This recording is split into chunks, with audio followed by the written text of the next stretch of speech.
ఈ నెల 8వ తారీఖున సీఎం చంద్రబాబు గారి చేతుల మీదుగా ఉచిత కుట్టు మిషన్ల పథకం ప్రారంభం అయితే కాబోతోంది. ఇప్పుడే మనకి అఫీషియల్‌గా మీటింగ్ అయితే పెట్టారు. మీరు చూసుకున్నట్లయితే ఈ నెల 8న నిర్వహించే రాష్ట్ర స్థాయి అంతర్జాతీయ మహిళా దినోత్సవ కార్యక్రమంలో ముఖ్యమంత్రి చంద్రబాబు చేతుల మీదుగా కుట్టు శిక్షణ కేంద్రాలను ప్రారంభిస్తున్నట్లు మంత్రులు తెలియజేశారన్నమాట.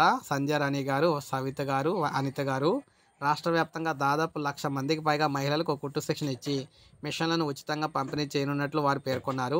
అదే రోజున మహిళల భద్రతకు సంబంధించిన శక్తి యాప్‌ను కూడా సీఎం ఆవిష్కరిస్తారని చెప్పారు. మహిళా దినోత్సవ కార్యక్రమం నిర్వహణపై మంత్రులు సచివాలయంలో సమీక్షించారన్నమాట.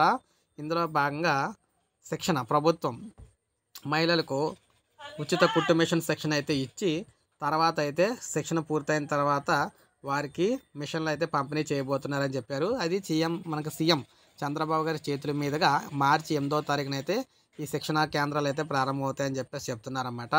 అయితే ఇప్పటికీ కూడా మనకు అర్థం కాని విషయం ఏంటంటే, అప్లికేషన్ ఎప్పుడు పెట్టుకోవాలి? అప్లికేషన్ పెట్టుకోవడానికి టైం ఉంటుందా? లేదంటే అలా ఎలా ఇస్తారు అనేది ఇంకా మనకు క్లారిటీ ఇవ్వలేదు. అయితే శిక్షణా కేంద్రాలు అయితే ముందు ప్రారంభిస్తా అంటున్నారు.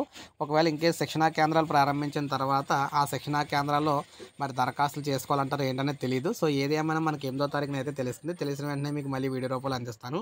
ఒక లైక్ చేయండి, సబ్స్క్రైబ్ చేసుకోవాలి. మన ఛానల్ సబ్స్క్రైబ్ చేసుకొని ఫాలో